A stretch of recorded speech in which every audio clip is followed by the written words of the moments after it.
요즘 여자들은 왜들 그렇게 쉽게 이혼을 하는지 몰라. 예전 같으면 상상도 못했는데 말이야. 서울 종로의 고급 한정식집. 딸의 상견례 자리에서 대형 건설사 전무 정혜성은 상대 어머니가 혼자 왔다는 말에 표정이 굳었습니다. 의사사위라는 사실에 들떠있던 그는 이혼녀라는 단어 하나의 태도가 완전히 바뀌었습니다. 혼자 사는 여자들이 요즘 얼마나 외롭겠어요. 그래도 운이 좋으셨겠지. 식탁 위로 쏟아지는 조롱과 비아냥. 단정한 정장 차림의 한유진은 묵묵히 미소만 지을 뿐 한마디 반박도 하지 않았습니다. 그런데 식사 도중 혜성의 휴대폰이 울렸습니다. 전무님, 큰일입니다. 국세청 조사사국에서 본사 세무조사 착수했습니다. 순간 혜성의 얼굴이 새하얗게 변했습니다. 조사사국. 업계에서 칼 같은 과징금으로 악명 높은 바로 그 부서였습니다. 회사의 운명이 걸린 이 순간, 불과 10분 전까지 이혼녀를 깔보던 혜성은 아직 몰랐습니다. 자신 앞에 조용히 앉아 미소 짓고 있는 이 여자가 누구인지, 그리고 앞으로 어떤 일이 벌어질지.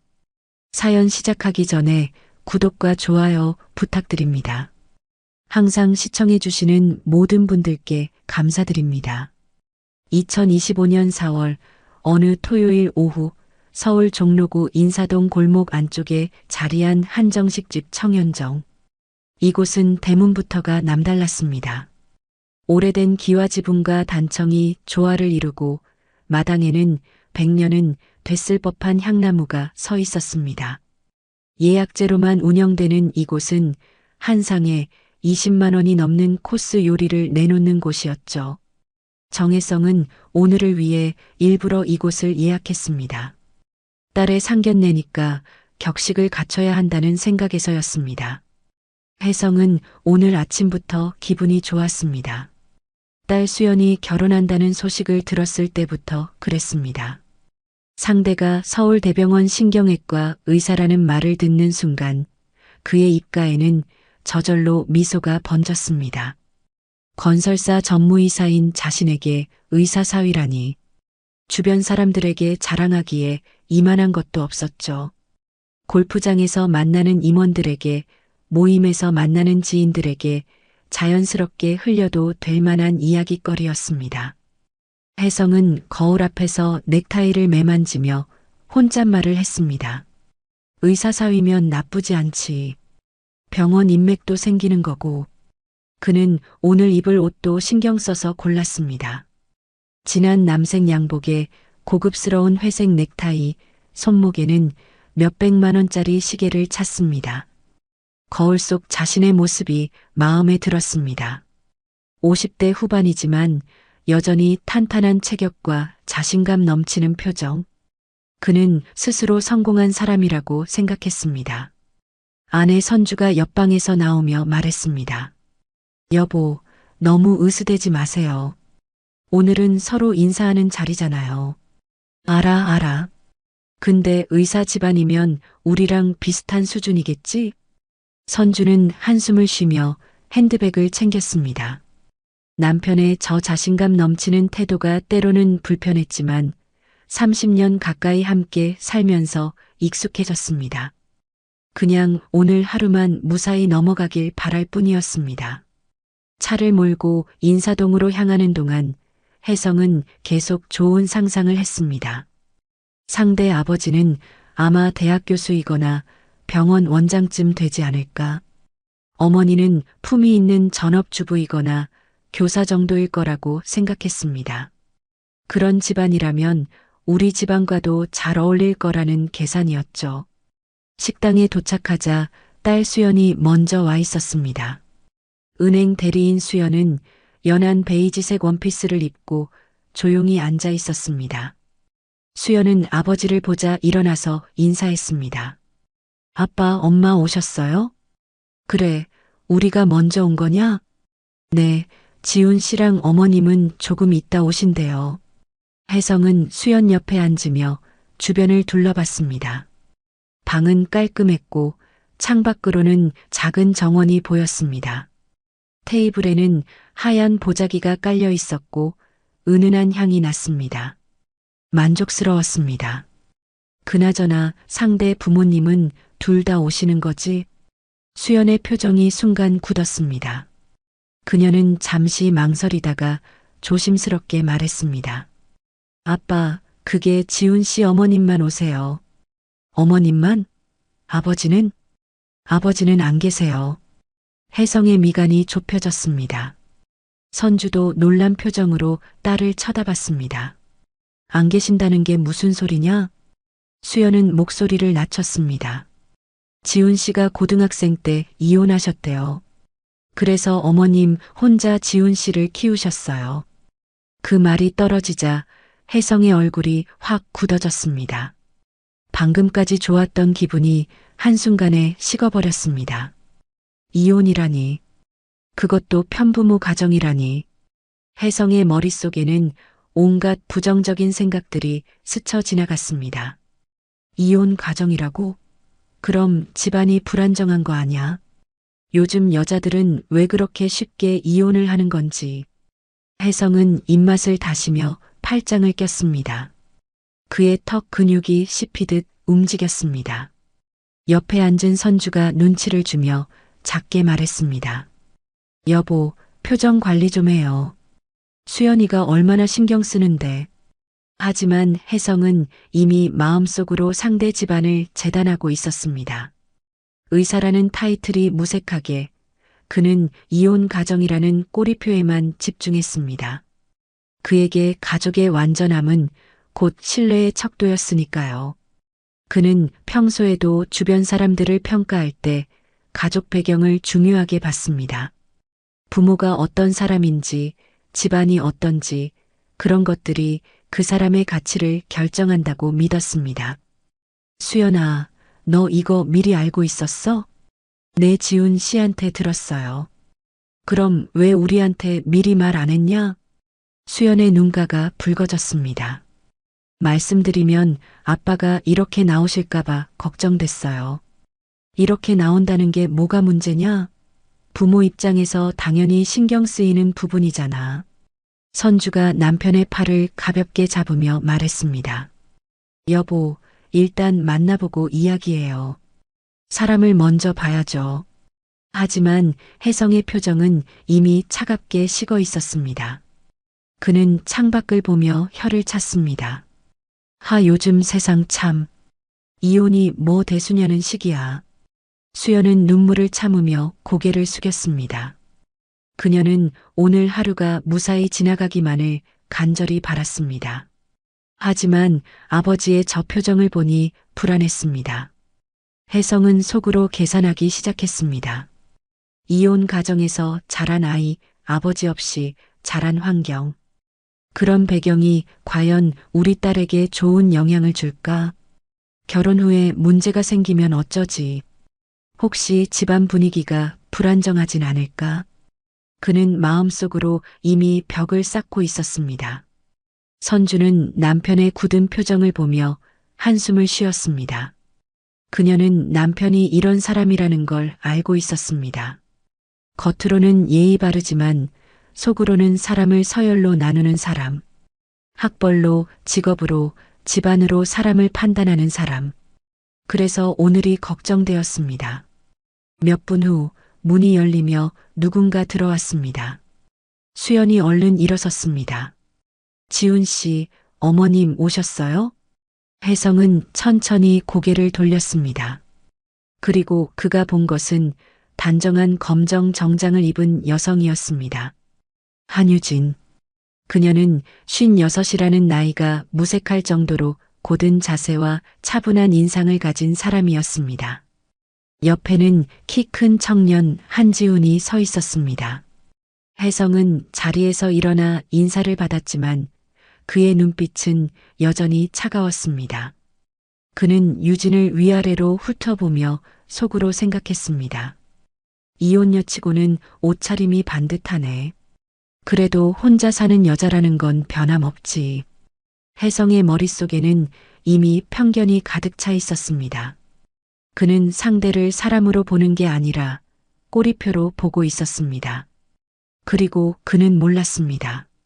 지금 자신 앞에 선 이 조용한 여성이 누구인지, 그리고 곧 자신의 운명이 어떻게 바뀔지.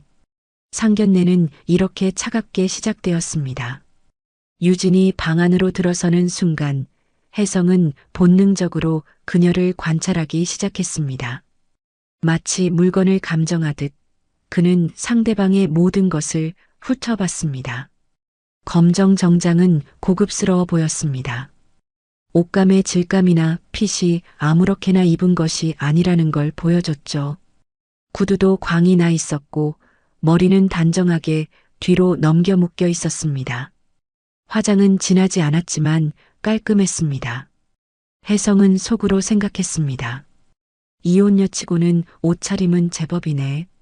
하지만 그 생각 뒤에는 이미 벽이 쳐져 있었습니다. 아무리 겉모습이 단정해도 이혼했다는 사실 하나가 그에겐 결정적인 감점 요소였습니다. 혜성의 세계에서 이혼은 실패를 의미했습니다. 가정을 지키지 못한 사람, 참지 못한 사람, 어딘가 문제가 있는 사람. 그의 머릿속에는 그런 편견들이 깊이 뿌리박혀 있었습니다. 유진은 조용히 미소 지으며 인사했습니다. 안녕하세요. 지훈 어머니 한유진입니다. 오늘 이렇게 자리 마련해 주셔서 감사합니다. 목소리는 차분했습니다. 떨리지도 않았고 과하지도 않았습니다. 그저 담담하고 정중했습니다. 하지만 혜성의 귀에는 그 목소리가 어딘가 외로워 보였습니다. 혼자 사는 여자의 목소리처럼 들렸죠. 혜성은 어색하게 웃으며 자리를 권했습니다. 아, 네. 어서 앉으세요. 그의 말투에는 평소 사람들을 대할 때의 온기가 없었습니다. 딱딱하고 형식적인 인사였습니다. 옆에 앉은 선주가 그걸 느끼고 재빨리 끼어들었습니다. 어머님, 멀리서 오시느라 수고 많으셨어요. 저는 수연이 엄마 이선주예요. 아니에요. 가까운 곳이에요. 반갑습니다. 유진은 선주에게도 정중하게 인사했습니다. 그녀의 태도는 한결같이 차분했습니다. 조금도 주눅 들지 않았고 그렇다고 과하게 당당하지도 않았습니다. 그저 자연스러웠습니다. 지훈이 어머니 옆에 앉으며 수연에게 눈인사를 건넸습니다. 수연은 긴장한 얼굴로 미소를 지었지만 그 미소는 떨리고 있었습니다.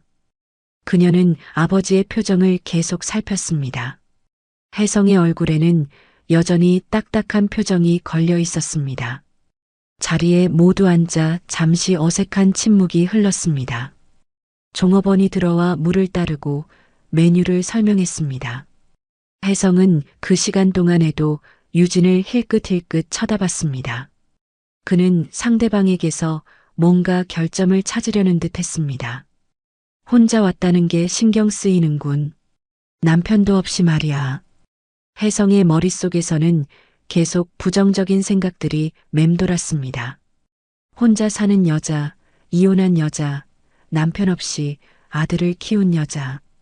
그런 단어들이 그의 뇌리에 박혀서 떠나지 않았습니다.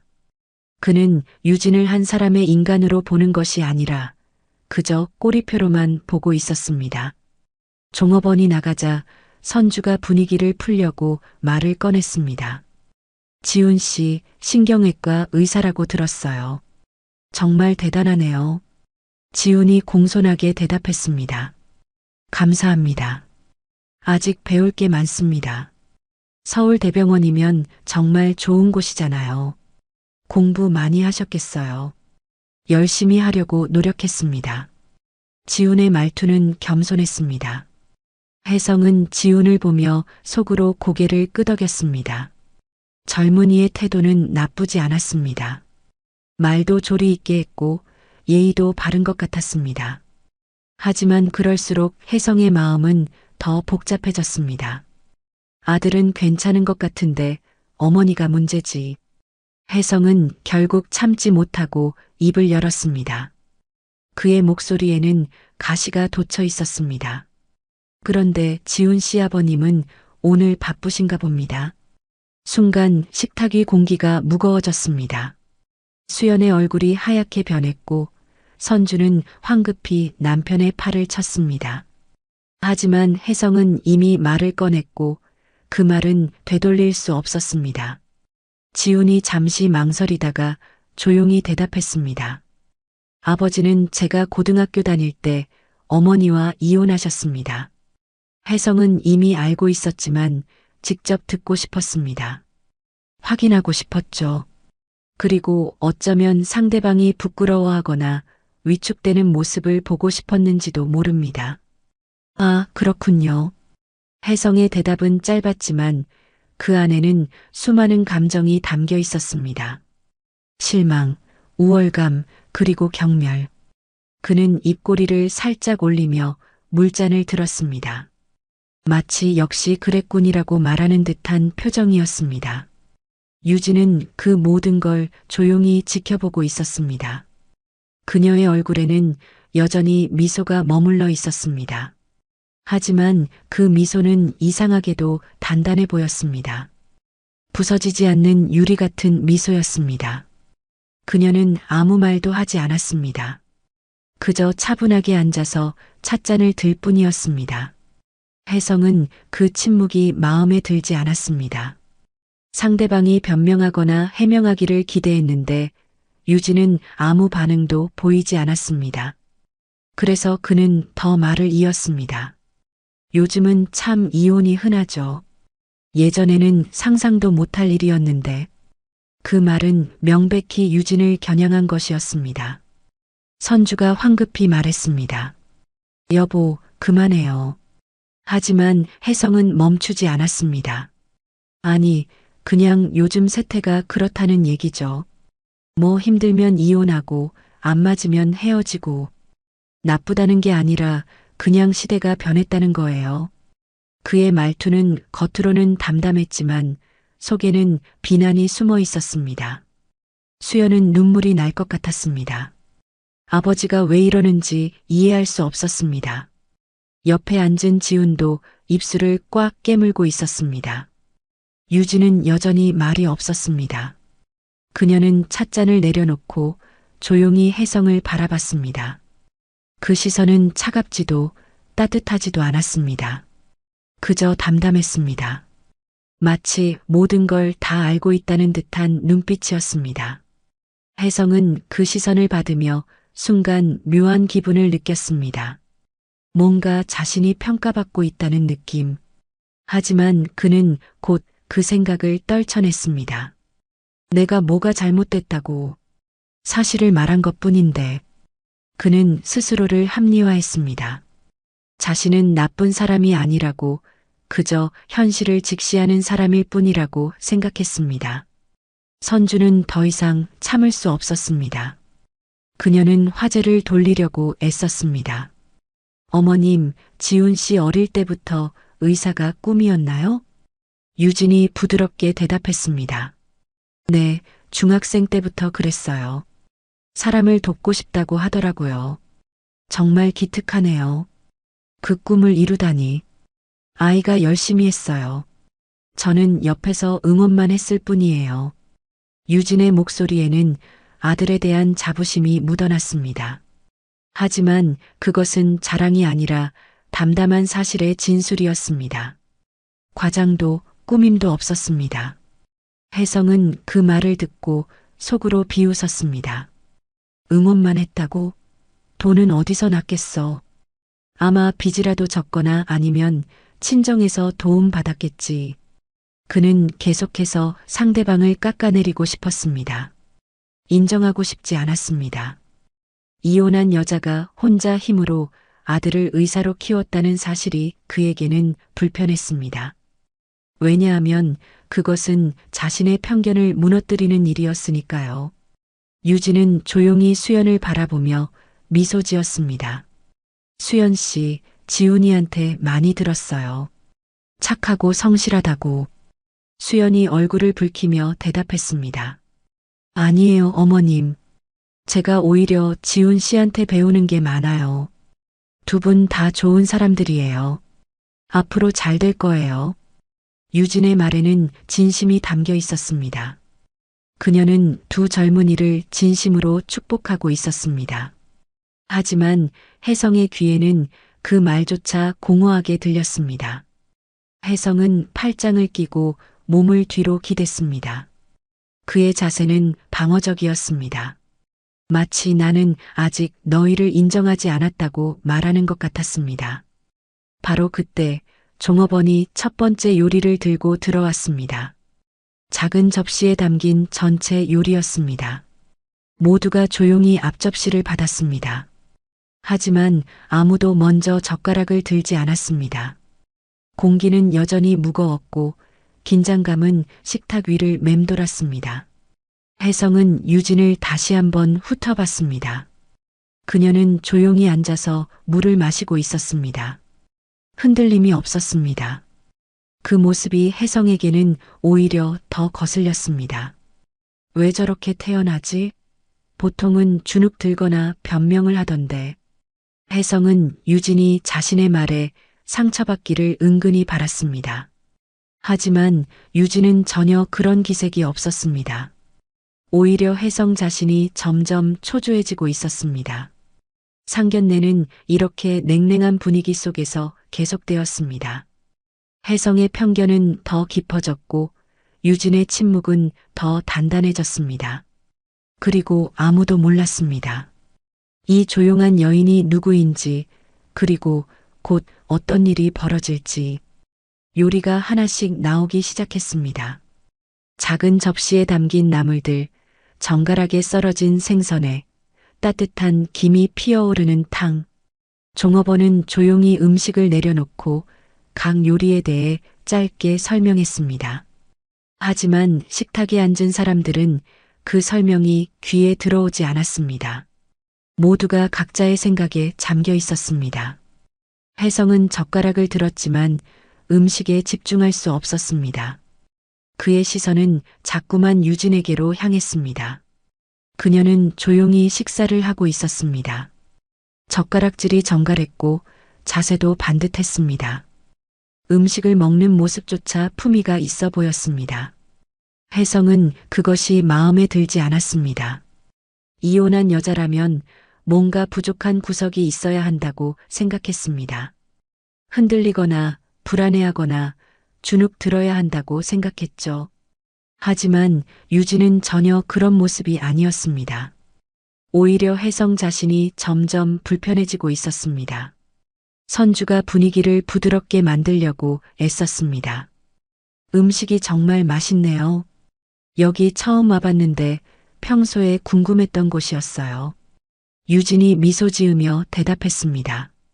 네, 정말 좋은 곳이에요. 초대해 주셔서 감사합니다. 아니에요. 이런 좋은 자리인데요. 수연도 어머니를 도와 화제를 이어갔습니다. 어머님, 평소에 한식 자주 드세요? 네, 집에서 주로 해 먹어요. 간단하게요. 요리 잘하세요? 글쎄요, 지훈이가 잘 먹어주니까 그런가 봐요. 유진의 대답은 언제나 짧고 명확했습니다. 과장하지 않았고 자랑하지도 않았습니다. 그저 사실만 담담하게 말할 뿐이었습니다. 혜성은 그 대화를 들으며 속으로 중얼거렸습니다.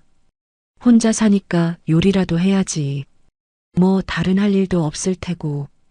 그의 생각은 계속해서 부정적인 방향으로 흘렀습니다. 상대방의 어떤 말도 어떤 행동도 좋게 보이지 않았습니다. 이미 그의 마음속에는 단단한 편견의 벽이 세워져 있었으니까요. 지훈이 조용히 어머니 옆에서 물을 따라드렸습니다. 유진은 고맙다는 듯 아들을 보며 미소 지었습니다. 그 미소는 따뜻했습니다. 어머니와 아들 사이에 깊은 신뢰가 느껴지는 순간이었습니다. 수연이 그 모습을 보며 마음이 뭉클해졌습니다. 저렇게 서로를 아끼는 모습이 아름다워 보였습니다. 하지만 아버지의 차가운 시선이 느껴져서 그녀는 고개를 숙였습니다. 혜성은 잠시 침묵하다가 다시 입을 열었습니다. 그의 목소리에는 가시가 돋쳐 있었습니다.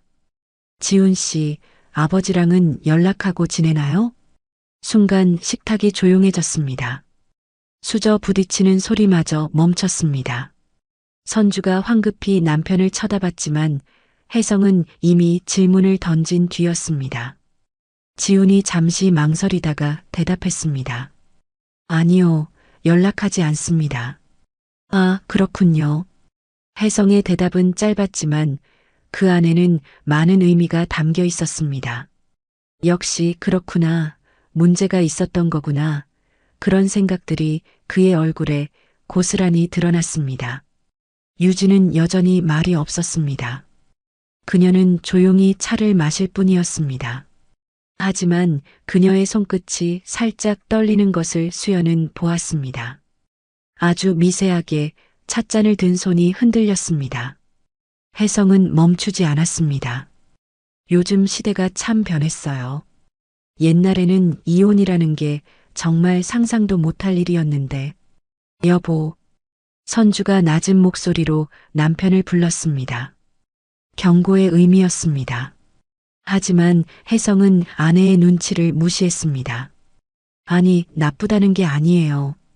그냥 시대가 그렇다는 거죠. 요즘은 여자들도 참 쉽게 이혼하더라고요. 그 말이 떨어지자 수연의 얼굴이 새빨개졌습니다. 그녀는 아버지가 믿기지 않았습니다. 어떻게 저런 말을 할 수 있을까? 수연은 입술을 깨물며 참았습니다. 지훈의 턱 근육이 씹히듯 움직였습니다. 그는 주먹을 꽉 쥐었다가 폈습니다. 어머니를 지키고 싶었지만 이 자리를 망치고 싶지 않았습니다. 그는 깊게 숨을 들이쉬고 참았습니다.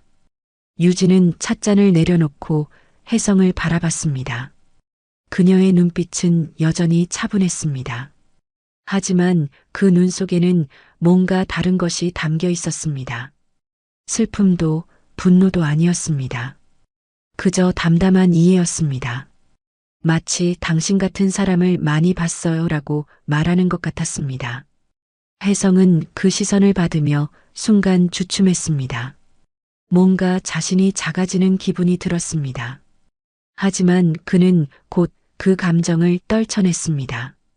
가정이라는 게 참 중요한 거잖아요. 특히 애들한테는. 혜성의 말은 계속 이어졌습니다. 그는 마치 자신이 옳은 말을 하고 있다고 믿는 것처럼 말했습니다. 부모가 둘 다 있어야 애들이 안정적으로 자라죠.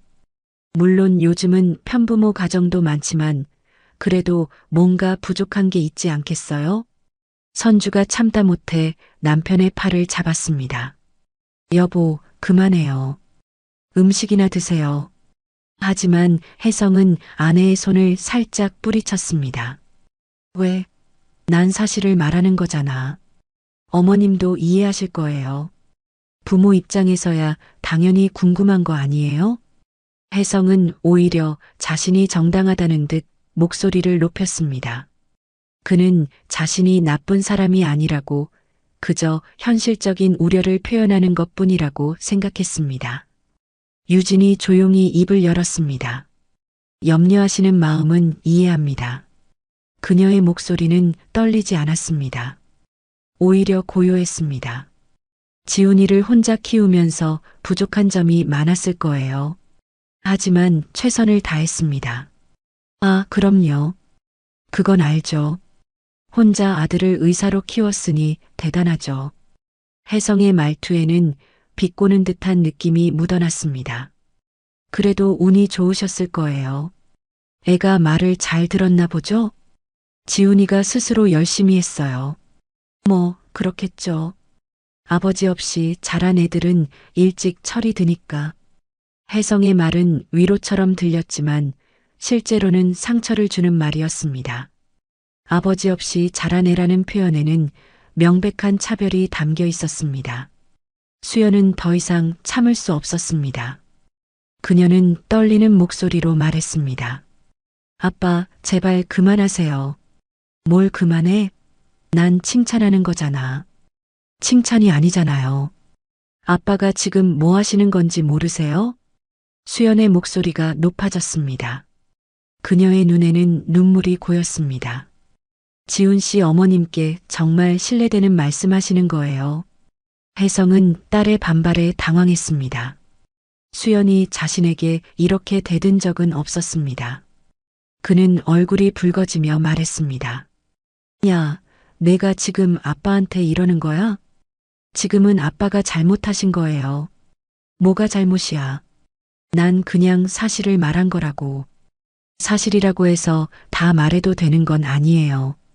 수연의 말에 혜성은 할 말을 잃었습니다. 그는 주변을 둘러봤습니다. 아내는 고개를 숙이고 있었고 지우는 입술을 꽉 깨물고 있었습니다. 그리고 유진은 여전히 조용히 앉아 있었습니다. 혜성은 뭔가 잘못되고 있다는 걸 느꼈습니다. 하지만 인정하고 싶지 않았습니다. 그는 물잔을 들어 물을 마셨습니다. 손이 미세하게 떨렸습니다. 바로 그때였습니다. 그의 휴대폰이 윙윙 울리기 시작했습니다. 진동 소리가 조용한 식당 안에 크게 울렸습니다. 혜성은 휴대폰을 꺼내 화면을 봤습니다. 회사였습니다. 본사 기획실장의 이름이 떠 있었습니다. 평소라면 무시하고 나중에 전화했을 텐데 왠지 불길한 예감이 들었습니다. 죄송합니다. 급한 전화인 것 같아서요. 혜성은 자리에서 일어나 복도로 나갔습니다. 그리고 전화를 받았습니다. 네, 정혜성 전무입니다. 전화기 너머로 다급한 목소리가 들려왔습니다. 전무님, 큰일 났습니다. 국세청 조사사국에서 방금 본사에 세무조사 착수했습니다. 혜성의 얼굴이 순식간에 하얗게 변했습니다. 혜성은 복도에 서서 전화를 받았습니다. 손이 떨렸습니다. 국세청 조사사국이라는 말에 그의 심장이 빠르게 뛰기 시작했습니다. 그 부서는 업계에서 유명했습니다. 칼같이 정확하고 가차없이 엄격한 곳. 한번 조사가 들어가면 회사가 뒤집힌다는 소문이 돌던 곳이었습니다. 조사사국이요? 확실합니까? 네, 전무님. 지금 본사 회계팀이 발칵 뒤집혔습니다. 오늘 토요일인데도 조사관들이 들이닥쳤어요. 혜성의 이마에 식은땀이 맺혔습니다. 토요일에 조사를 나온다는 건 심상치 않다는 뜻이었습니다. 그만큼 철저하게 준비했다는 의미였죠. 지금 당장 가봐야 하나? 아니요. 오늘은 자료 압수만 하고 갔습니다. 하지만 월요일부터 본격적인 조사가 시작된다고 합니다. 혜성은 한숨을 내쉬었습니다. 그의 머릿속이 복잡해졌습니다. 회사에는 몇 가지 애매한 부분들이 있었습니다. 완전히 불법은 아니지만 그렇다고 떳떳하게 설명하기도 어려운 것들. 만약 조사사국에서 파고든다면 문제가 될 수 있었습니다. 알겠습니다. 월요일 아침 일찍 나가겠습니다. 전화를 끊고 혜성은 잠시 벽에 기댔습니다. 가슴이 답답했습니다. 오늘 같은 날 이런 소식을 듣다니. 그는 깊게 숨을 들이쉬고 다시 방으로 들어갔습니다. 식탁으로 돌아온 혜성의 얼굴은 굳어 있었습니다. 선주가 걱정스럽게 물었습니다. 여보, 무슨 일이에요? 아니야, 회사 일. 혜성은 짧게 대답하고 자리에 앉았습니다. 하지만 그의 표정은 여전히 어두웠습니다. 방금 전까지 유진을 향해 쏟아냈던 공격적인 에너지는 사라지고 대신 불안과 초조함이 그 자리를 채웠습니다. 수연이 조심스럽게 물었습니다. 아빠, 괜찮으세요? 응, 괜찮아. 하지만 괜찮지 않다는 게 얼굴에 다 드러났습니다. 혜성은 물을 마시며 생각에 잠겼습니다. 국세청 조사. 그것도 조사사국. 최악의 타이밍이었습니다. 식사가 계속 이어졌지만 분위기는 여전히 무거웠습니다. 종업원이 메인 요리를 가져왔습니다. 갈비찜이었습니다. 김이 모락모락 피어오르는 갈비찜은 보기에도 훌륭했습니다. 하지만 아무도 음식에 집중하지 못했습니다. 혜성은 젓가락을 들었지만 입맛이 없었습니다. 머릿속은 온통 회사 일로 가득했습니다. 조사사국, 과징금, 회사의 미래. 그 생각들이 머릿속을 맴돌았습니다. 하지만 그는 자신의 불안을 드러내고 싶지 않았습니다. 특히 유진 앞에서는 더욱 그랬습니다. 자신이 약해 보이는 걸 원치 않았죠. 그래서 그는 다시 말을 꺼냈습니다. 이번에는 더 공격적으로. 그나저나 어머님, 혼자 아들 키우시느라 고생 많으셨겠어요. 유진이 고개를 끄덕였습니다. 힘든 시간도 있었지만 보람도 있었어요. 뭐, 그렇겠죠. 하지만 혼자 사는 여자들이 요즘 얼마나 외롭겠어요. 혜성의 말투에는 동정이 아닌 비하가 섞여 있었습니다. 선주가 또다시 남편의 팔을 잡았지만 혜성은 멈추지 않았습니다. 경제적으로도 힘들었을 텐데. 의대 학비가 만만치 않잖아요. 장학금도 받았고 아르바이트도 했어요. 아, 지훈 씨가 아르바이트까지 했군요. 그것 참 기특하네요. 혜성의 말은 칭찬처럼 들렸지만 실제로는 돈이 없어서 애가 고생했구나라는 의미였습니다. 지훈의 주먹이 테이블 아래에서 꽉 쥐어졌습니다. 그래도 운이 좋았던 거죠. 애가 말 잘 듣고 공부 잘해서. 혜성은 계속해서 운이라는 단어를 사용했습니다. 유진의 노력이나 지훈의 능력을 인정하지 않았습니다. 그저 운이 좋았을 뿐이라고 깎아내렸습니다. 남자 없이 혼자 산다는 게 쉬운 일은 아니잖아요. 특히 우리나라 같은 사회에서는. 적응하며 살았어요. 유진의 대답은 여전히 짧고 담담했습니다. 그녀는 혜성의 말에 일일이 반응하지 않았습니다. 그저 필요한 말만 했을 뿐입니다. 혜성은 그 침묵이 마음에 들지 않았습니다. 상대방이 화를 내거나 변명하거나 주눅 들기를 바랐습니다. 하지만 유진은 전혀 그런 모습을 보이지 않았습니다. 오히려 혜성 자신이 점점 더 초라해지는 기분이 들었습니다.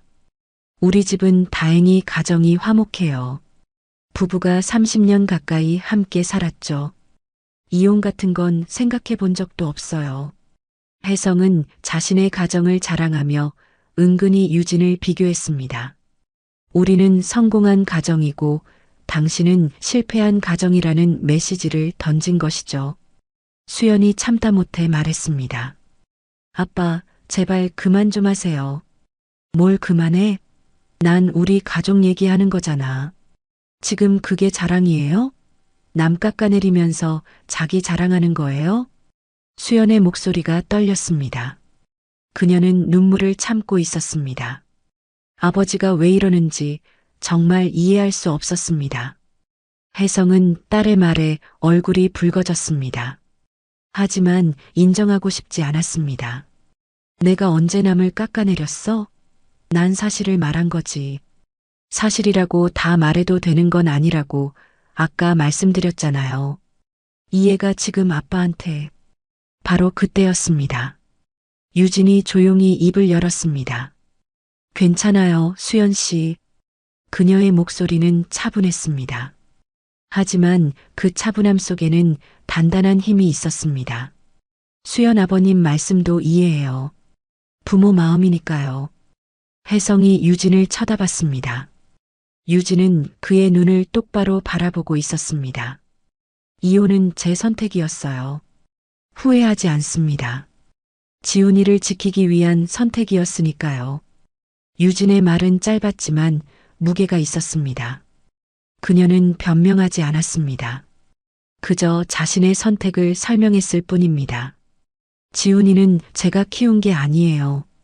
지훈이가 스스로 자랐어요. 저는 옆에서 지켜봤을 뿐이에요. 혜성은 할 말을 잃었습니다. 유진의 말투에는 당당함이 있었습니다.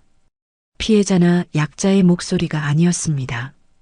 그저 자신의 인생을 살아온 사람의 목소리였습니다. 혼자 사는 게 외로운지 물으셨죠. 외로울 때도 있어요.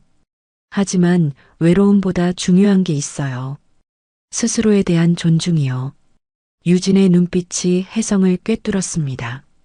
혜성은 그 시선을 피하고 싶었지만 피할 수 없었습니다. 수연 아버님도 아시잖아요. 세상에는 함께 있어도 외로운 사람들이 있다는 걸. 그 말이 혜성의 가슴을 찔렀습니다. 왠지 모르게 뜨끔했습니다. 유진은 더 이상 말하지 않았습니다. 그녀는 조용히 차를 마셨습니다. 식탁에 침묵이 흘렀습니다.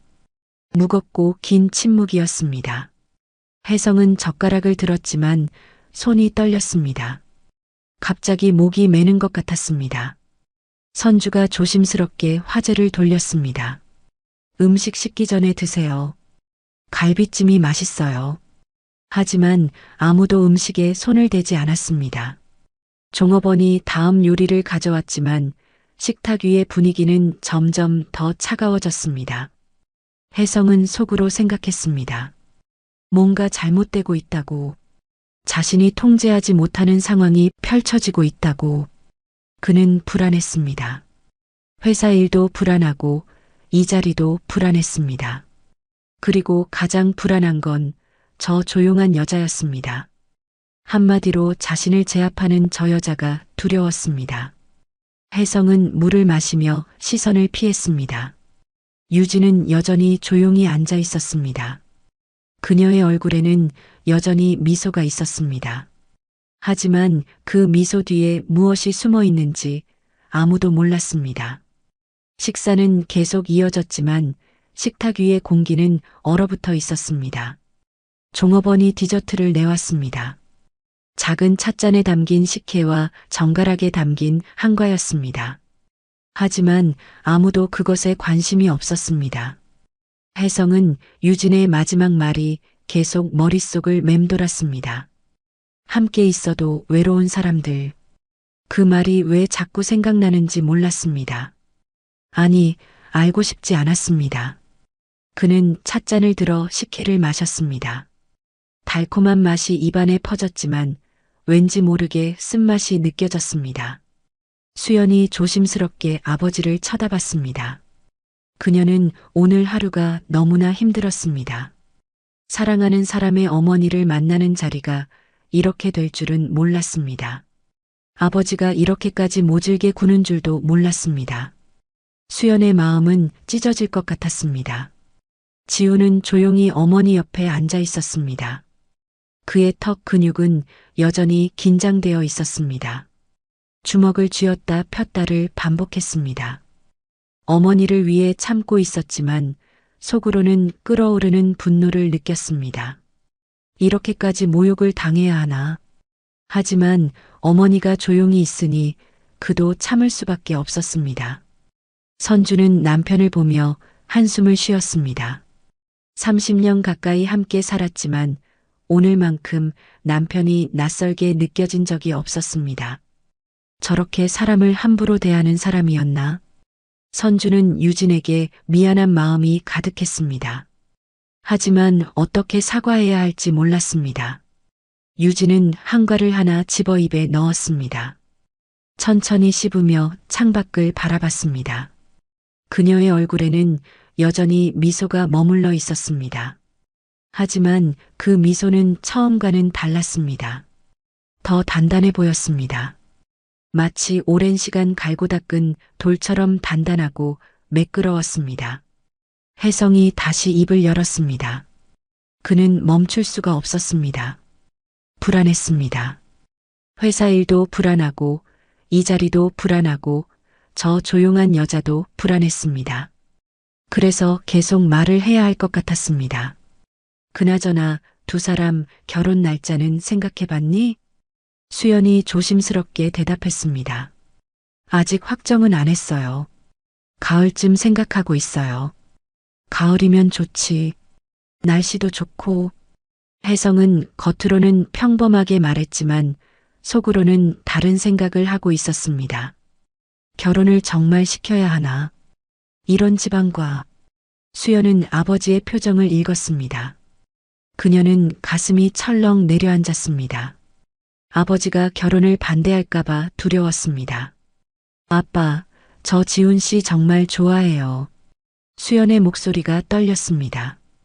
그녀는 아버지에게 애원하듯 말했습니다. 지훈 씨는 정말 좋은 사람이에요. 착하고 성실하고 저를 아껴줘요. 혜성은 딸의 눈을 보았습니다. 딸의 눈에는 눈물이 고여 있었습니다. 혜성은 순간 마음이 흔들렸습니다. 하지만 곧 고개를 돌렸습니다. 그야 지훈 씨는 괜찮지. 내 말은 그게 아니라 뭐예요?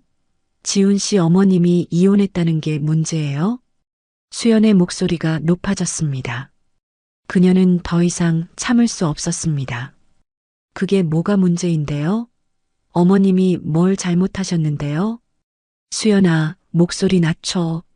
못 낮춰요. 아빠가 지금 너무 심하세요. 수연의 눈에서 눈물이 흘러내렸습니다. 지훈이 재빨리 손수건을 건넸습니다. 수연은 손수건으로 눈물을 닦았습니다. 선주가 딸의 어깨를 감싸 안았습니다. 수연아, 괜찮아. 진정해. 하지만 수연은 진정할 수 없었습니다. 그녀는 아버지를 똑바로 쳐다보며 말했습니다. 아빠, 사람을 왜 그렇게 판단하세요? 이혼했다고, 혼자 산다고, 그게 그 사람의 전부예요? 어머님이 얼마나 훌륭한 분인데. 혜성은 할 말이 없었습니다. 딸의 말이 가슴에 꽂혔습니다. 하지만 인정하고 싶지 않았습니다. 바로 그때였습니다. 지금까지 조용히 있던 사람이 입을 열었습니다. 혜성의 어머니 정만옥이었습니다. 그녀는 83살의 나이에도 정신이 또렷했습니다. 오늘 내내 지켜보기만 하던 그녀가 처음으로 말을 꺼냈습니다. 혜성아. 만옥의 목소리는 차분했지만 단호했습니다. 혜성은 어머니를 보며 긴장했습니다. 네, 어머니. 사람을 그렇게 함부로 대하는 게 아니야. 만옥의 말 한마디에 식탁이 조용해졌습니다. 혜성의 얼굴이 붉어졌습니다. 어머니, 내가 뭘 했는지 나도 다 봤어. 부끄러운 줄 알아야지. 만옥은 유진을 바라보며 미소 지었습니다. 어머님, 오늘 우리 아들이 실례를 많이 했습니다. 제가 대신 사과드려요. 유진이 고개를 저었습니다. 아니에요, 어르신. 괜찮습니다. 괜찮을 리가 있나. 혼자 아들 키우는 게 얼마나 힘든 일인데. 그걸 해낸 사람이 얼마나 대단한 사람인데. 만옥의 눈에도 눈물이 맺혔습니다. 나도 전쟁 끝나고 혼자 애들 키웠어. 남편은 전쟁터에서 안 돌아왔지. 그 고생을 아니까 어머님 마음이 다 이해가 돼. 만옥은 유진의 손을 잡았습니다. 유진의 눈에도 눈물이 고였습니다. 처음이었습니다. 오늘 처음으로 유진의 눈에 눈물이 맺힌 순간이었습니다. 어르신, 힘들었지?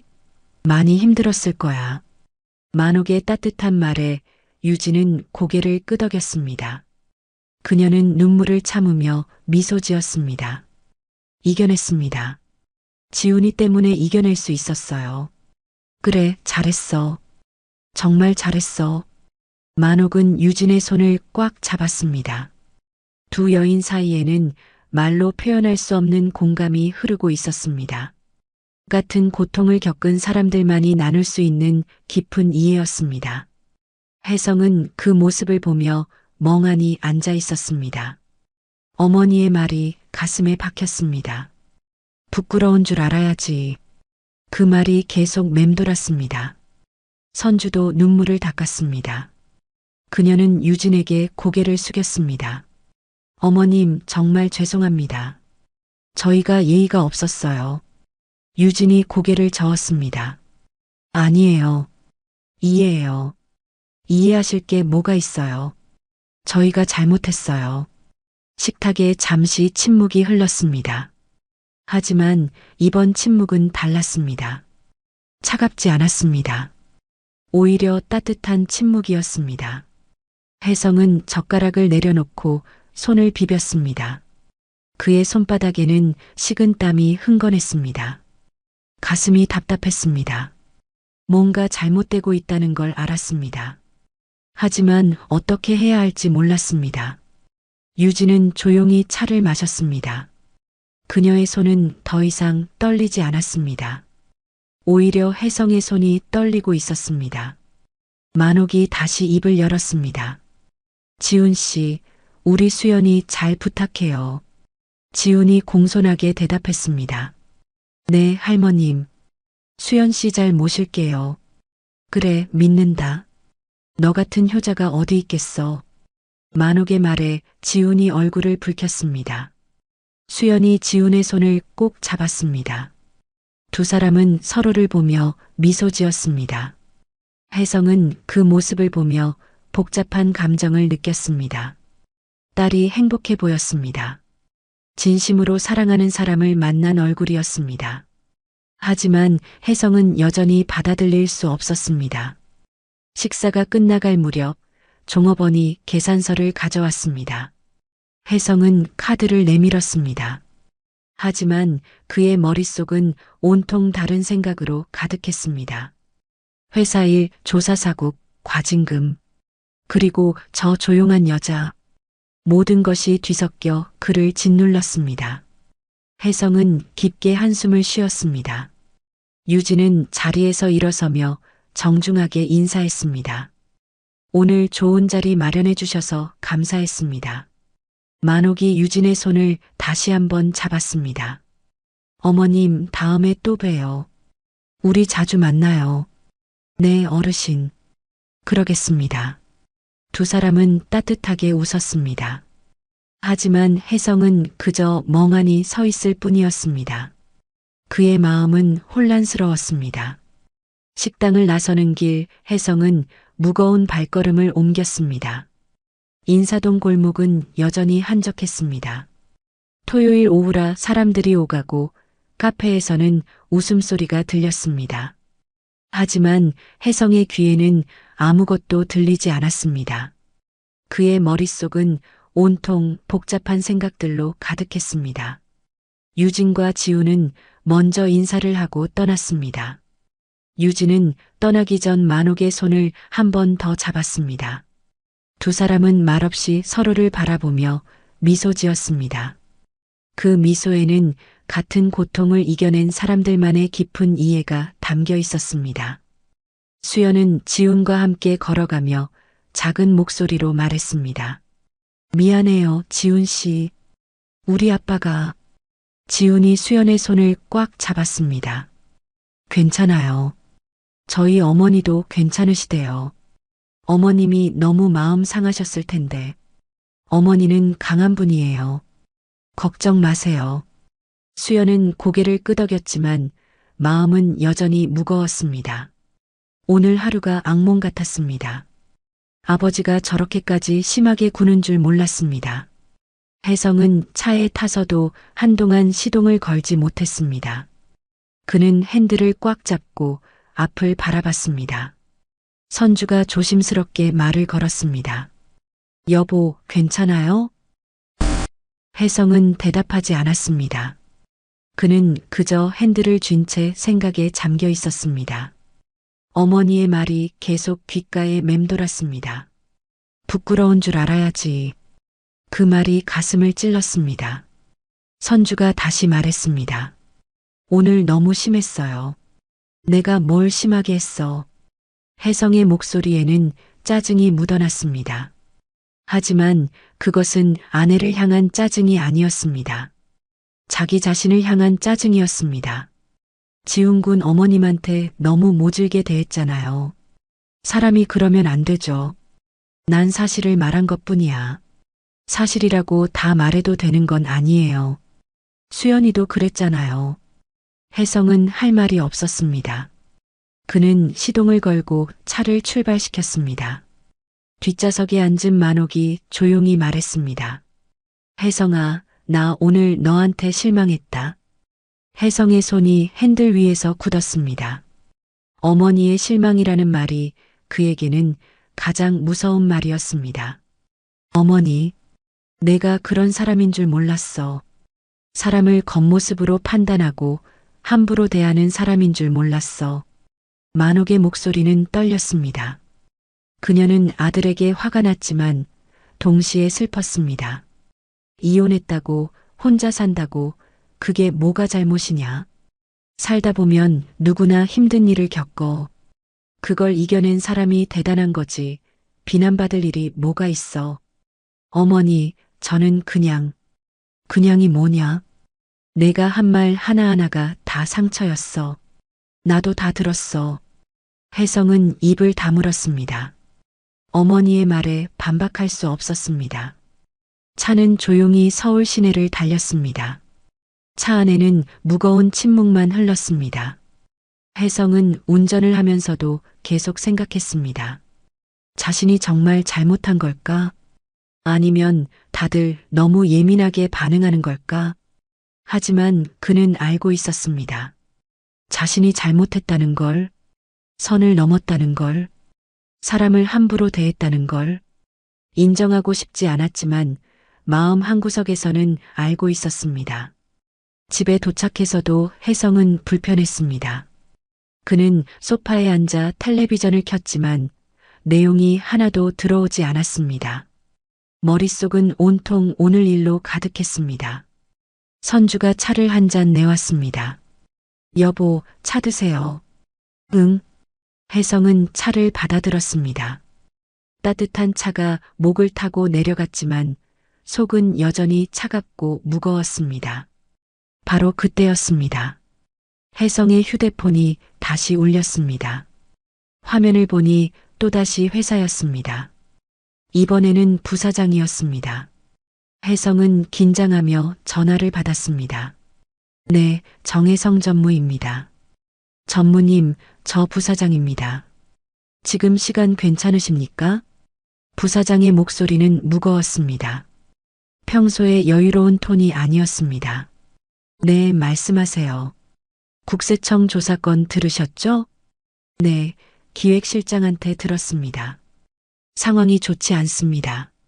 조사사국에서 나왔는데 그쪽은 워낙 깐깐하기로 유명하지 않습니까? 혜성의 얼굴이 굳었습니다. 얼마나 심각합니까? 지금으로선 알 수 없습니다. 다만 과징금 규모가 상당할 것 같습니다. 과징금이요? 네. 문제는 과징금이 얼마나 나오느냐인데 이게 심사관 판단에 따라 천차만별입니다. 혜성은 속으로 한숨을 쉬었습니다. 그는 과징금 제도를 잘 알고 있었습니다. 같은 사안이라도 심사관이 어떻게 판단하느냐에 따라 금액이 몇 배씩 차이 날 수 있었습니다. 엄격하게 적용하면 회사가 휘청거릴 정도의 돈이 나올 수도 있었습니다. 심사관이 누구입니까? 그게 아직 확인 중입니다. 월요일에 정식으로 통보받을 예정입니다. 알겠습니다. 월요일 아침 일찍 출근하겠습니다. 전화를 끊고 혜성은 한동안 멍하니 앉아 있었습니다. 과징금. 그 말이 머릿속을 맴돌았습니다. 적게는 몇 억, 많게는 수십억이 나올 수도 있었습니다. 회사의 운명이 걸린 문제였습니다. 선주가 걱정스럽게 물었습니다. 여보, 회사 일 심각한 거예요? 모르겠어. 일단 월요일에 봐야지. 혜성은 피곤한 얼굴로 소파에 기댔습니다. 오늘 하루가 악몽 같았습니다. 아침에는 의사 사위를 자랑하며 들떠 있었는데 지금은 모든 게 엉망이 되어 있었습니다. 그는 눈을 감았습니다. 하지만 눈을 감아도 유진의 얼굴이 떠올랐습니다. 그 차분한 미소, 흔들리지 않는 눈빛, 단호한 목소리, 그리고 마지막에 했던 말. 함께 있어도 외로운 사람들이 있다는 걸 혜성은 모르고 있었습니다. 그 조용한 여자가 누구인지, 그리고 월요일부터 자신의 운명을 쥐게 될 사람이 누구인지. 일요일이 지나갔습니다. 혜성은 하루 종일 불안했습니다. 회사 일도 걱정이었고 딸의 결혼 문제도 마음에 걸렸습니다. 수연은 토요일 이후로 아버지와 말을 하지 않았습니다. 그녀는 자기 방에 틀어박혀 나오지 않았습니다. 선주가 수연의 방에 들어가 대화를 시도했지만 수연은 고개를 저었습니다. 엄마, 저 아빠랑 당분간 말하기 싫어요. 수연아, 아빠도 나름대로 걱정돼서 그러신 거야. 걱정이 저렇게 표현되는 거예요? 사람을 상처 주면서? 선주는 할 말이 없었습니다. 딸의 말이 맞았으니까요. 월요일 아침이 밝았습니다. 혜성은 평소보다 1시간 일찍 회사에 도착했습니다. 본사 건물은 이미 긴장감으로 가득했습니다. 임원들이 모여서 긴급 회의를 했습니다. 회의실에서 부사장이 말했습니다. 조사사국팀이 오늘 오전 10시에 도착한다고 합니다. 모두 준비하십시오. 팀장이 누구입니까? 한 이사가 물었습니다. 부사장이 서류를 뒤적이며 대답했습니다. 한유진 팀장입니다. 조사사국에서도 가장 엄격하기로 유명한 분이라고 합니다. 그 순간 혜성의 얼굴이 새하얗게 변했습니다. 한유진. 그 이름이 귀에 꽂혔습니다. 설마, 아니, 설마 그 사람일 리가. 한유진이요? 혹시? 혜성의 목소리가 떨렸습니다. 부사장이 고개를 끄덕였습니다. 네, 56살 여성 팀장입니다. 업계에서 칼같이 일 처리하기로 소문난 분이죠. 혜성은 자리에서 일어날 수가 없었습니다. 다리에 힘이 풀렸습니다. 56살 여성 한유진. 틀림없었습니다. 토요일에 만났던 바로 그 사람이었습니다. 그가 이틀 동안 조롱하고 무시하고 함부로 대했던 바로 그 여자. 이혼녀라고 깔보고 혼자 산다고 비웃었던 그 여자. 그 여자가 지금 자신의 회사 운명을 쥐고 있었습니다. 혜성의 손에서 식은땀이 흐르기 시작했습니다. 오전 10시 대한건설 본사 로비에 긴장감이 감돌았습니다. 경비원들은 평소보다 더 긴장한 표정으로 서 있었고 프런트 직원들은 계속 시계를 확인했습니다. 국세청 조사팀이 곧 도착한다는 소식에 건물 전체가 숨을 죽이고 있었습니다. 혜성은 회의실 창가에 서서 밖을 내려다봤습니다. 그의 손은 떨리고 있었습니다.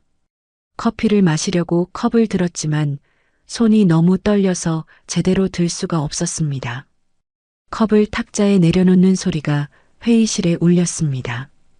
부사장이 혜성에게 다가왔습니다. 전무님 괜찮으십니까?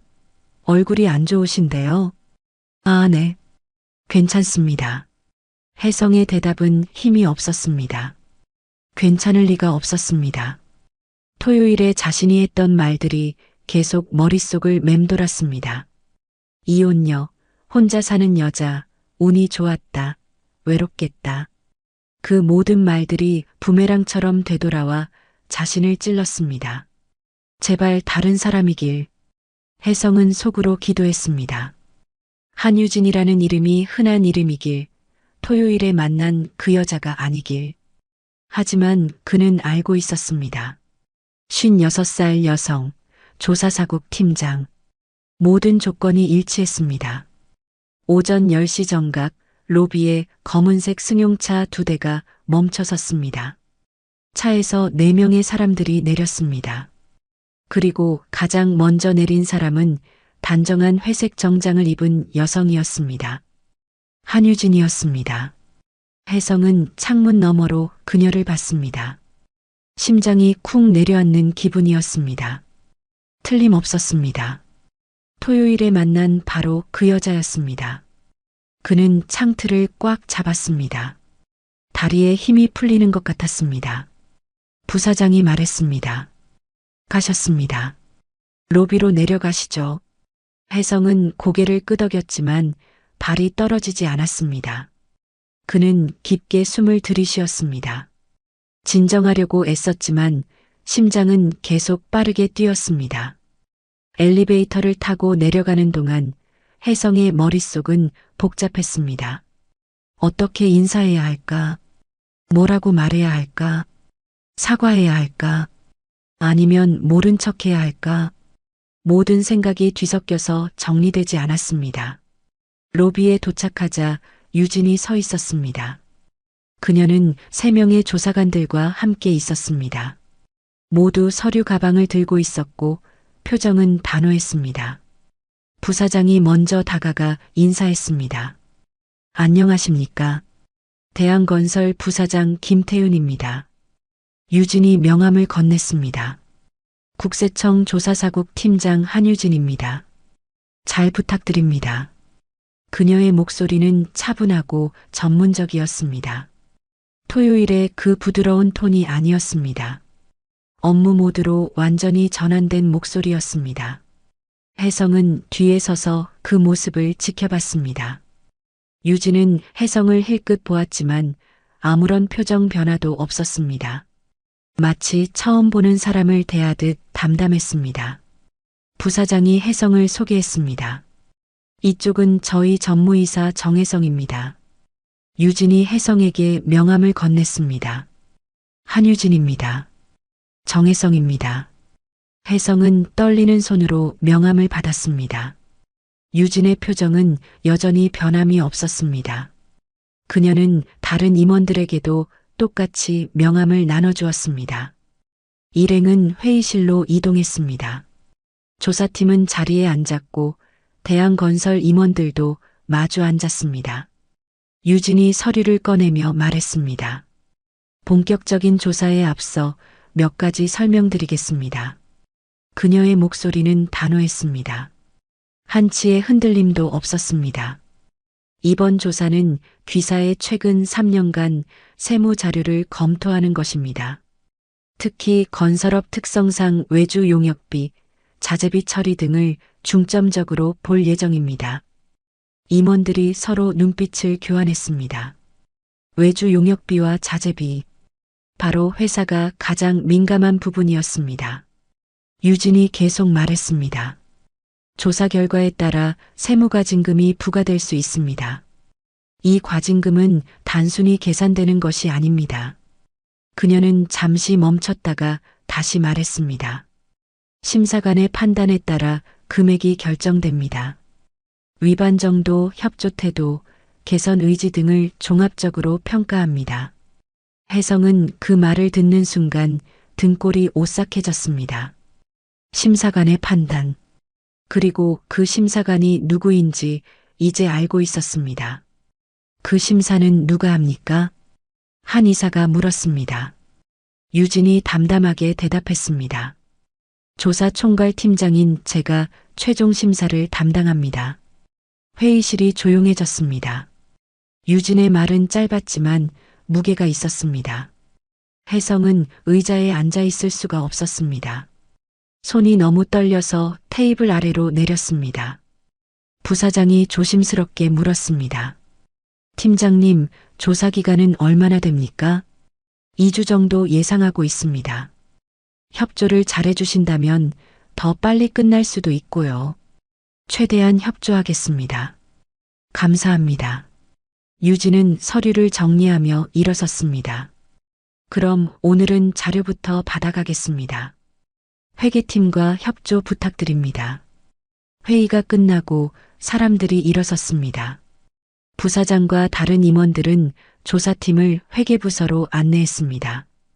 혜성은 뒤에 남아 서류를 정리하는 척했습니다. 유진도 천천히 서류를 챙기고 있었습니다. 회의실에 둘만 남게 되자 유진이 조용히 말했습니다. 전무님. 혜성은 고개를 들었습니다. 유진이 그를 똑바로 보고 있었습니다. 토요일 일은 잊지 않았습니다. 혜성의 얼굴이 창백해졌습니다. 어머님, 아니, 팀장님, 저는 정말, 하지만 걱정하지 마세요. 유진의 목소리는 차분했습니다. 저는 공과 사를 구분하는 사람입니다. 개인적인 감정으로 업무를 처리하지 않습니다. 그렇습니까? 다만 한 가지만 말씀드리겠습니다. 유진은 서류 가방을 들며 말했습니다. 공정하게 일을 처리하는 것. 그것이 제 원칙입니다. 편견 없이 원칙대로 정확하게. 그 말이 혜성의 가슴을 찔렀습니다. 공정하게, 원칙대로. 오히려 그것이 더 무서웠습니다. 만약 유진이 정말로 원칙대로만 일을 처리한다면 회사는 큰 타격을 받을 것이었습니다. 토요일 일로 제가 정말 죄송했습니다. 혜성은 고개를 숙였습니다. 유진이 잠시 그를 바라보다가 말했습니다. 사과는 나중에 받겠습니다. 지금은 조사에 집중하시는 게 좋을 것 같네요. 유진은 회의실을 나갔습니다. 혜성은 그 자리에 서서 한동안 움직일 수 없었습니다.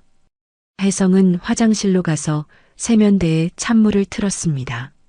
차가운 물로 얼굴을 씻었습니다. 거울 속 자신의 얼굴은 창백했습니다. 이틀 사이에 10년은 늙은 것 같았습니다. 그는 거울 속 자신을 보며 생각했습니다. 자신이 얼마나 어리석었는지, 사람을 겉모습으로 판단하고 함부로 대했던 자신이 얼마나 한심했는지, 공정하게 일을 처리한다. 유진의 말이 계속 머릿속을 맴돌았습니다. 그것이 자비보다 더 무서운 말이었습니다. 혜성은 세면대를 꽉 잡고 깊은 한숨을 내쉬었습니다. 이제 그 대가를 치러야 할 시간이 왔습니다. 그날 오후 혜성은 자신의 사무실에 혼자 앉아 있었습니다. 창밖으로는 서울 시내가 내려다 보였습니다. 평소 같았으면 이 전망을 보며 자부심을 느꼈을 것입니다. 하지만 오늘은 아무것도 보이지 않았습니다. 그저 멍하니 앉아 있을 뿐이었습니다. 책상 위에는 회사 관련 서류들이 산더미처럼 쌓여 있었습니다. 조사팀에서 요청한 자료 목록이었습니다. 외주 용역비 내역, 자재비 처리 현황, 하청업체 계약서. 하나하나가 민감한 자료들이었습니다. 혜성은 서류를 들었다가 내려놓았습니다. 집중할 수가 없었습니다. 머릿속은 온통 유진 생각뿐이었습니다. 회의실에서 그녀가 했던 말이 계속 맴돌았습니다. 공정하게 일을 처리하는 것. 그것이 제 원칙입니다. 그 말이 칼날처럼 가슴을 찔렀습니다. 혜성은 이제 알았습니다. 유진이 얼마나 강한 사람인지, 토요일에 그 모든 모욕을 참고 견뎠던 그 여자가 얼마나 대단한 사람인지. 휴대폰이 울렸습니다. 선주였습니다. 혜성은 잠시 망설이다가 전화를 받았습니다. 여보, 회사 일 어떻게 됐어요? 아직 조사 시작 단계야. 국세청에서 나온 팀장이 누구래요? 혜성은 대답하지 못했습니다. 어떻게 말해야 할까? 아내에게 뭐라고 설명해야 할까? 여보, 한유진 씨야. 지훈군 어머니. 전화기 너머로 선주의 놀라는 소리가 들렸습니다. 뭐라고요? 지훈군 어머님이요? 응. 세상에. 그럼 토요일에 당신이 그렇게 대한 분이 지금 회사 조사를 하고 있다는 거예요? 그래. 선주는 한동안 말이 없었습니다. 그녀도 충격을 받은 것 같았습니다. 여보, 어떡해요? 당신 토요일에. 알아. 내가 너무 심했어. 혜성의 목소리는 가라앉아 있었습니다. 선주는 한숨을 쉬었습니다. 사과는 했어요? 응, 했어. 근데 유진 씨가 개인적인 감정은 일에 영향을 안 준다고 하더라. 그게 더 무서운 거잖아요. 선주의 말이 맞았습니다. 그것이 더 무서웠습니다. 만약 유진이 화를 내거나 감정적으로 반응했다면 오히려 나았을지도 몰랐습니다. 하지만 그녀는 철저히 원칙대로 일을 처리하겠다고 했습니다. 일단 집에 가서 얘기해요. 응. 전화를 끊고 혜성은 창밖을 바라봤습니다. 해가 기울고 있었습니다. 하루가 이렇게 길게 느껴진 적이 없었습니다. 저녁 6시 혜성은 집에 도착했습니다. 현관문을 열고 들어서자 집안이 조용했습니다. 평소 같으면 아내가 저녁 준비하는 소리가 들렸을 텐데 오늘은 이상하게 고요했습니다. 거실로 들어가자 선주가 소파에 앉아 있었습니다. 그녀의 표정은 무거웠습니다. 혜성은 가방을 내려놓고 아내 옆에 앉았습니다. 수연이는 방에 있어요. 아직도 당신하고 말 안 하려고 해요.